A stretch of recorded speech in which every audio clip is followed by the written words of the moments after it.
Joining us now is OjyOkpe with stories trending around the world. Hello, Oji. Good morning, Dr. Abati. How are you this morning? Morning. Good morning. I'm doing well. Good morning. You're doing very well. Rufy, how are you this morning? Perfect. I hope you've been able to recover some funds and recoup after that beautiful thing you did for your it's people. God that will no do problem. everything. God is always there. Good job Amen. as always, Rufai. Amen. Well, good morning to you, viewers. Let's begin what's trending by congratulating 27-year-old Ademola Lookman, who was named the CAF African Footballer of the Year on Monday at the awards ceremony in Marrakech, Morocco, after a stellar season with Atalanta and the Nigerian national team. Lookman scored a hat-trick in the Europa League final to earn the Serie A club, their first ever European silverware, and only the second major trophy in their 117-year history. And the winner is Ademola Lookman.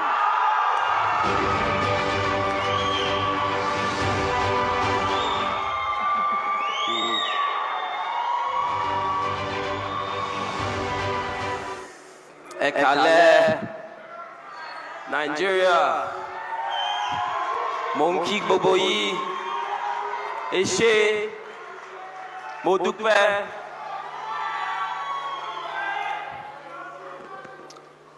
Firstly, I want to thank Almighty God for everything that He's been doing in my life and everything He's been blessing me with.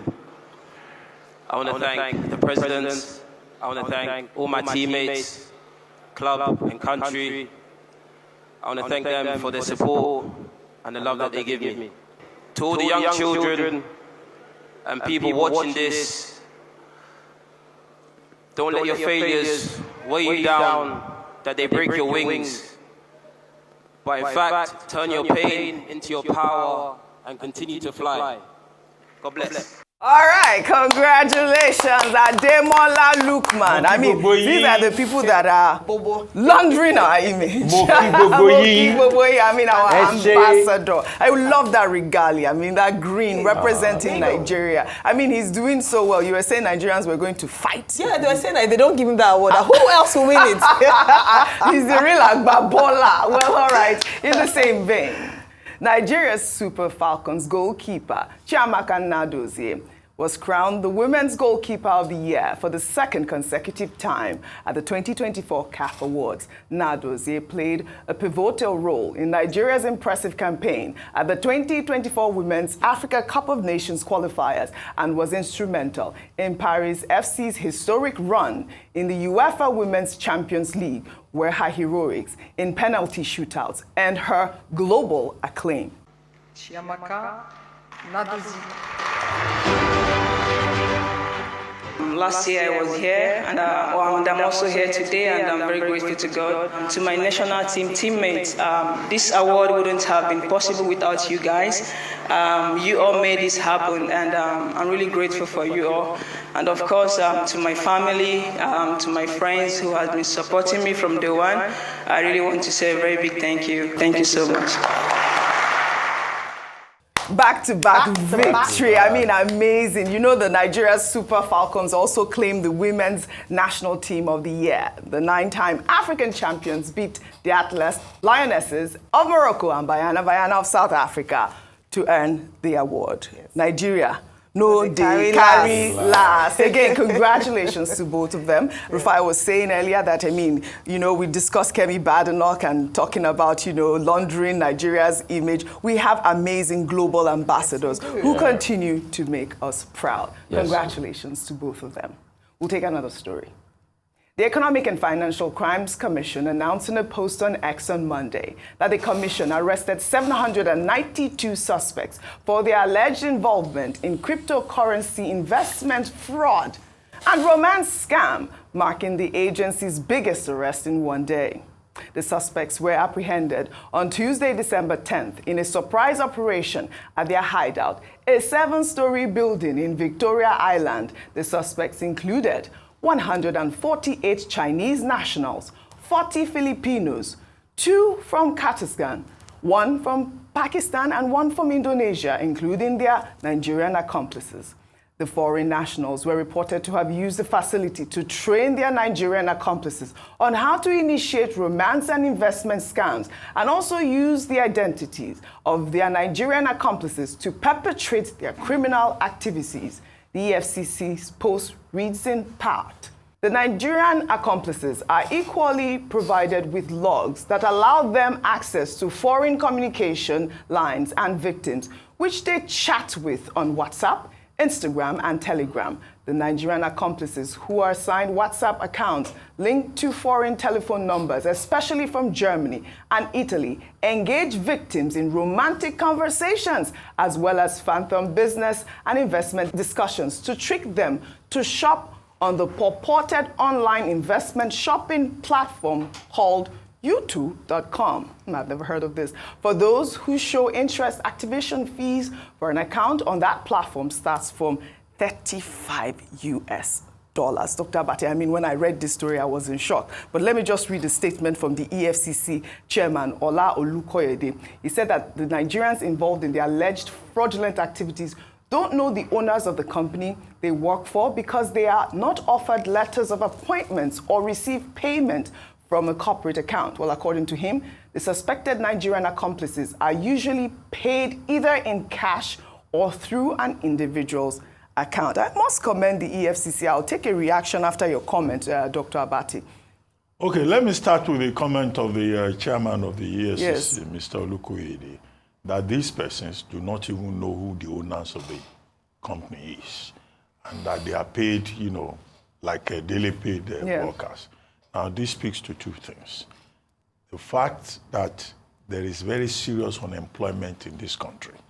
There are too many jobless young men and women out there who can be recruited for any kind of negative purpose, whether criminal or otherwise. The second thing is that the chairman of the EFCC saying, oh, these 792 suspects do not even know who the owners of the company are. I think the onus is on the security agencies, not just the EFCC, to find out who the owners of the company are, how they manage right in the heart of Lagos, Victoria Island, to rent a 7-story building, Unbelievable. set up a massive operation involving high-end technology, and they recruited so many people in their hundreds. And the Nigerian security system could not notice them, could not find out what they were doing until now. That means that this operation may have been going on for a very long time. And now that they have found them, I think the owners should not be let off the hook. Now look at the profile of the foreigners involved. About 114 Chinese people, two persons from Kazakhstan, well, 2 from the Philippines. I think there were also Filipinos, 14 Filipinos. And Indonesia. All these people, they are supposed to have immigration permits, Yes. or what do they call it, work visa or something in Nigeria. So the Nigerian immigration system could not trace them, could not track them to know what exactly they do in Nigeria. That they will now set up an amoral criminal enterprise called the investment scam and romance scam. And they teach these many Nigerians that they recruit how to deceive women overseas, giving them SIM cards. SIM cards, over 500 SIM cards were seized at that location. Now, I thought they said for you to have a SIM card, you must register it. And it must be linked to, is it NIN? Yes. So that shows again this registration of SIM cards is not something that is working. It works only for decent human beings who are law-abiding. It doesn't seem to work for criminals in our midst. So these are the various areas of investigation that the Nigerian state needs to look into, apart from the other details about making sure that this operation does not continue. And we do not want to hear that these people are all released and they go back to their scam operation. Because this is Nigeria. It can happen. Anything can happen. I mean, you're absolutely right that this whole scam was happening under the watch of the security forces in Nigeria. I mean, you're not the only one, Dr. Abati. Let me take this comment from Collins, who wrote, EFCC can parade 193 foreigners in one raid, but can't lay a finger on the real syndicates looting Nigeria dry. Where are the... headlines for those who padded the national budget, the oil thieves with private jets, politicians with unexplained mansions in Dubai and London, governors turning state funds into personal piggy banks. While you are raiding big leaf buildings, the real big men are walking free with immunity and luxury. Selective justice won't fix Nigeria. I mean, I thought that tweet was quite apt, really. I mean, we've been talking about the people that have been walking freely. I wanted to take this, Ayo, before I come to you, so you can probably juxtapose both. Well, in another development, The Guardian is reporting that former governor of Kogi State, Yahaya Bello, has threatened to sue persons behind an online media outlet, Daily Excessive, over an alleged fake report targeted at causing a strained relationship between him and President Bola Ahmed Tinubu. The online platform was alleged to have published a report quoting the former governor to have said while in court that he would reveal to the world how President Tinubu became Nigeria's president. Well, according to Yahaya Bello's media aide, the report was not only misleading, but a confirmation of how unintelligent some unrelenting detractors of the former governor can be. Ayo, over to you. All right, so he has a right to sue if he feels that he's been, that's libelous state publication. But I think he has bigger things to worry about than his relationship with, preserving the relationship or his image with the president. He still has the count with the corruption charges by the EFCC. He has the bill, he has to bill. He has 500 million naira and like some with two shorties. He has that to answer and even accountability to the people of Kogi State. But let me take that back to the story of the 792 individuals who were publicly displayed, in quotes, by the EFCC. Remember, when the case about the estate in Abuja happened, that they said they couldn't disclose the name or the personality of the person behind it, and we're saying that if we're poor men, they would easily put their faces in public and say, look at our suspects. They haven't even been charged yet. But this is why that how the person who tweeted had said selective justice and how this report look like. But very importantly, a lot of the men and women who were arrested for fraudulent activities are very young. And let me go the opposite way and actually make a case for them. A lot of our Nigerian youth are being swayed or being enticed into a life of crime because there's no alternative. In other parts of the world, rather than sending all of them to jail, what I would appeal for is that let a deeper investigation be done. And for those who are victims of circumstances, let's see how we can rechannel their skills and their expertise to good. A lot of them are very skilled in the area of technology, in the area of IT. Let us retool, because the system has failed the Nigerian youth. And that's why we see that it's easy for them to be susceptible to a life of crime. I'm not justifying crime in any way. What I'm just saying is that it signifies or it signals a deeper issue that we have as a country where we are failing and letting down our young people, such that they are so desperate, they have no other alternative but to be enticed by people. We see all these job alerts. We see on walls, call this number for a job. You just go because you're desperate. So I'm not trying to justify crime, but I'm trying to make a case for young Nigerians who have been failed by the state and who are now paraded as criminals, even though some of them might be victims of circumstances. But people like Yahaya Bello, people like the other people who are, they are not victims of circumstances. For some of them, if found guilty, it's just a matter of greed. Right, absolutely. Before a quick comment, before I take these stories, highlighting these good gestures really quickly. Okay, so the thing, Oji, is I think the thing leaves me with many more questions to answer. Yes. The number one question is, where is the database for foreign people that come into the country? Yep. How do we track that database? Olubumitunji Ojo says they now have a database to be able to track them for the airport. But how do we track that database? Secondly, what is our property sector like when you want to lease a building to somebody? What are the due diligence that somebody leasing out his building must be able to do? Should that person, should it also be made part of the law that person should take, for instance, employing services of somebody to be able to do a background check and all of that? Thirdly, what about the ecosystem they thrive on? The ecosystem of, because people don't have jobs and things like that, How can we live in that ecosystem? And Ayo, you made a very great point as regards that, because it's because we've not paid a lot of attention to the young people that we can have a thriving ecosystem for crime.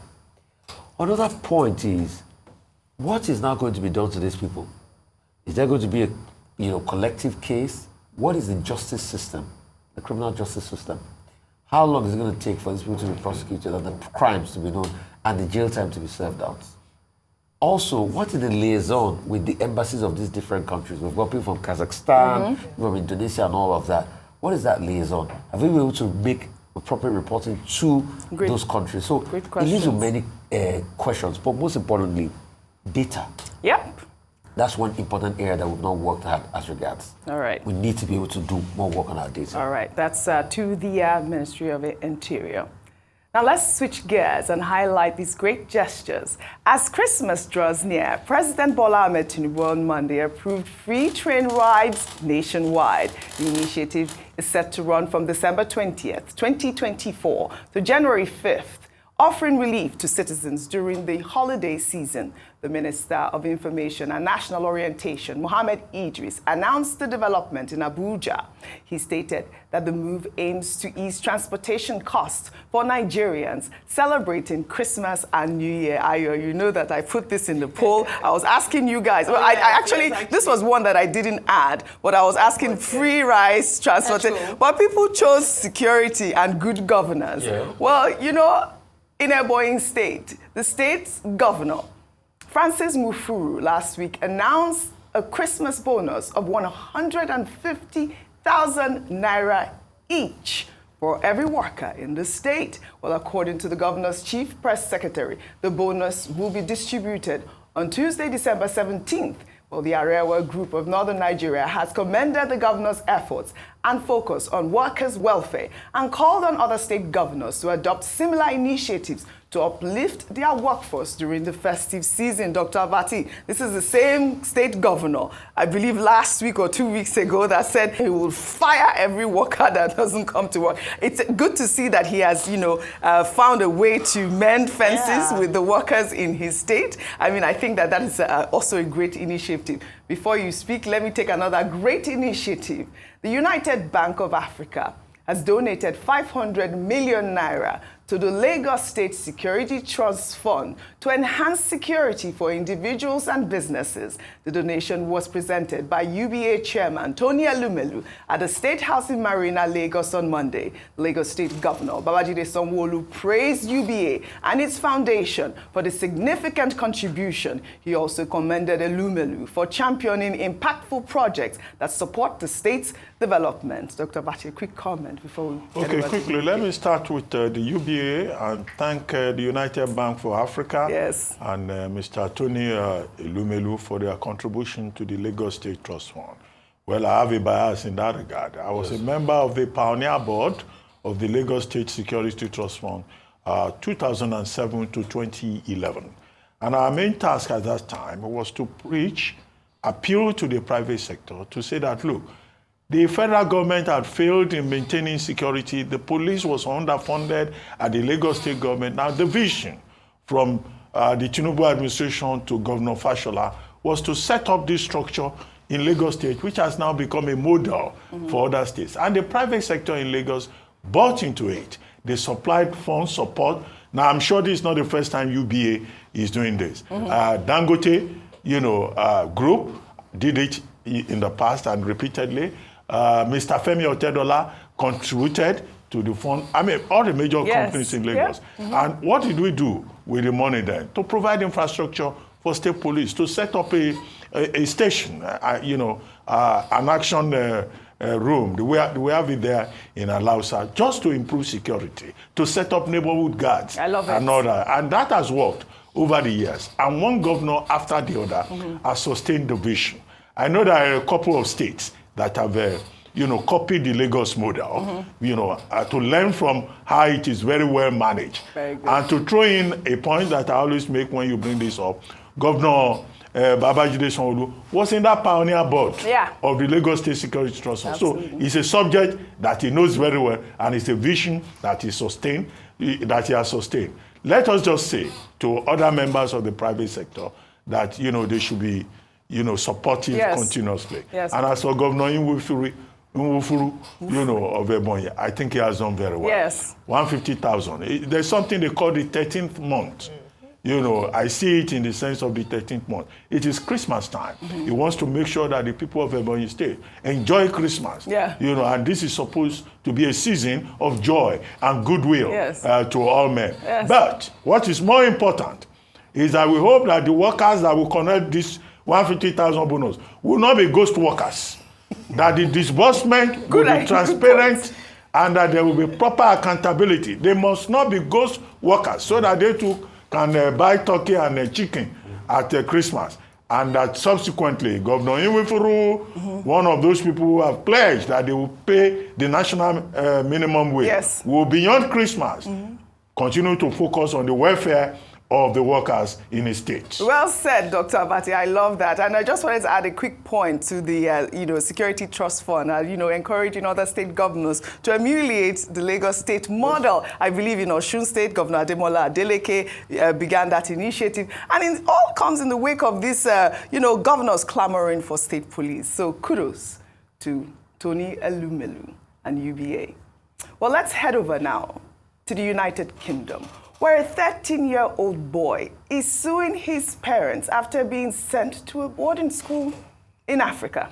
The boy claimed that he was relocated without prior warning under the pretense of visiting a sick relative and accuses his parents of abandoning him emotionally and physically.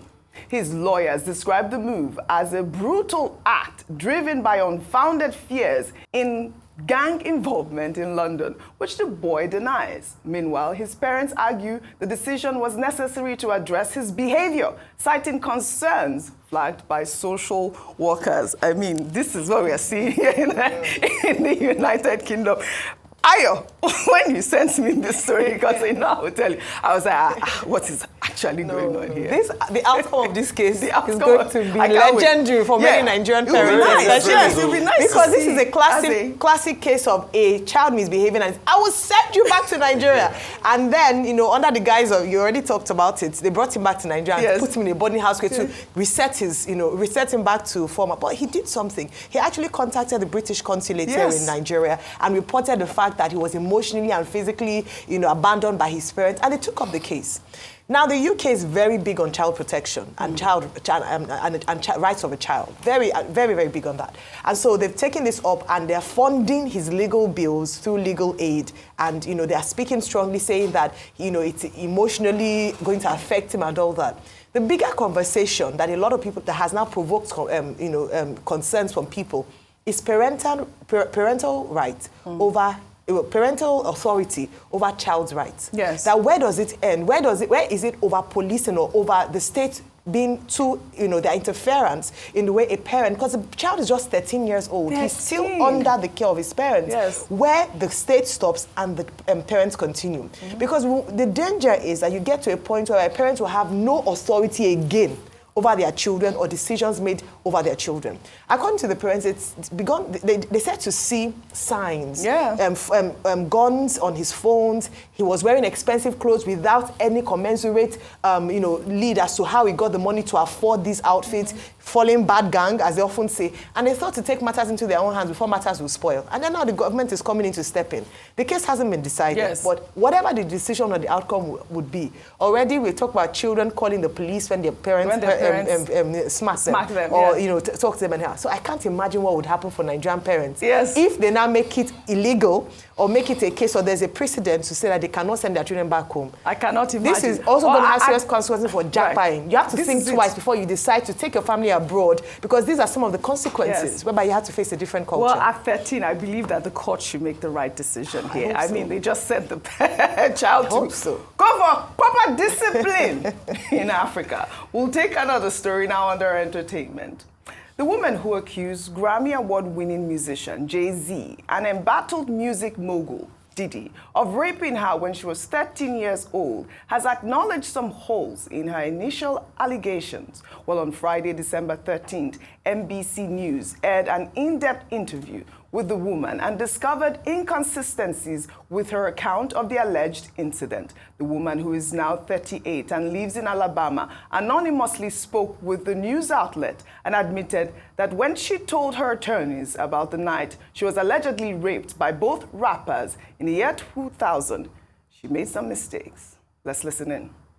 I think that I've been quiet long enough about what I've been through, and it's been hard enough to be quiet, but it's a chapter of my life that I'd like to close. In addition to having autism, the woman says she suffered a head injury. The night of the 2000s VMAs, she says a friend drove her from Rochester, New York to Manhattan, a more than 5-hour drive.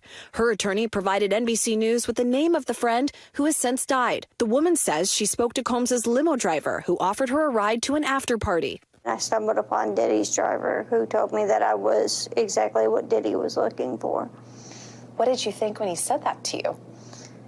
I thought it meant that I was just pretty. Then she says Combs and Carter took turns raping her while a female celebrity watched. JayZ comes in and rapes me. He at that point I was fighting, trying to get away from him, and he put his hand over my mouth and told me to stop it, cut the. After the alleged rape, she says she ran to a gas station where she called her father, who picked her up and drove her home. We rode home in silence. He didn't ask me what happened. He didn't ask me what I did or where I was. In an interview with NBC News, her father said he could not verify the claims. Quote, "I felt like I would remember that, and I don't. I have a lot going on, but I mean, that's something that would definitely stick in my mind," he said. When we asked the woman about the contradictions in a phone interview on Friday, she said that she stands by her statements. Well, Rufai, it's really trying times for the rapper JayZ. But you know, JayZ has responded to his accuser in the wake of that interview. In a post on Rock Nation, the rapper noted that the woman's lawyer will not only file such a serious complaint without proper vetting, but will make things worse by further peddling the, in quote, false story. Let me read his statement there. JayZ wrote, "Today's investigative report proves this attorney, Busby, filed a false complaint against me in the pursuit of money and fame. This incident didn't happen, and yet he filed it in court and doubled down in the press. True justice is coming. We fight from victory, not for victory. This was over before it began. This 1-800 lawyer doesn't realize it yet, but soon." Sean Carter. JayZ must always rap, though. Apparently, you know, the lawyer soon, Sean Carter. But, you know, his attorney has asked the court to dismiss the case as frivolous. I mean, many people in the public eye normally have cases like this. I'm not saying that there are people that do not have genuine cases. I mean, we can look at the likes of them, Weinstein and all of that, but you always face this. But the question is, what is the consistency of her deposition? She lacks that. Even the people that said that driven her home, they said they were not, you know, there at that point. The people that she even claimed were even there at that point in time, said they're not there. The woman died. The father said that he knows nothing about it. There's no way that you will have told the father that it was rape and it will not have stuck in the memory because it was. They said they didn't speak, Rufai. Remember, they didn't speak. But there's no how she will not have been able to tell people about it. So it looks very funny. And like what JayZ was saying here is the fact that when you look at it deeply, some of these lawyers too that will not do a proper inquisition as regards it will come out. Yes. But to be able to be on the side of balance, yes, let us see how this pans out. Because as it is to me, the case is dead. That's what you feel. Well, you know, I think this has caused a lot of... But if she has justification and consistency in her narrative, why not and if not? Because over the years, there were many cases like this that were brought against the likes of them R. Kelly's of this world and that said, he was dead on arrival until the truth finally came out. This has caused a lot of issues. We have to be careful. We know that Beyonce and JayZ have maintained a united front. Last week, they walked the red carpet with their oldest daughter, Blue Ivy, for the Lion King prequel film, Mufasa. The 12-year-old who voices Kiara in the film was dressed in a strapless gold Christian Siriano Ballground sparked a debate online. While some admired her princess-inspired look, others criticized her too mature for her age. Ayo, we don't have much time on this story because we have to it's very difficult to determine how a parent decides to parent their child. Yes. I think she looked beautiful. I thought so too. In many cultures, I think there's also a cultural part of this where they might think it's a bit too excessive. I thought it was a bit much. But she looked, I can't legislate on how a parent decides to parent. Absolutely, I thought she looked beautiful. JayZ and Sean Diddy have been in the news, and it's good to see that Beyonce and her husband are keeping a united front. We'll continue on this story, we'll follow it up. I'd love to thank you all for your great analysis, as always, on What's Trending. Well, that's all I have for you guys on What's Trending today. I'll see you all tomorrow.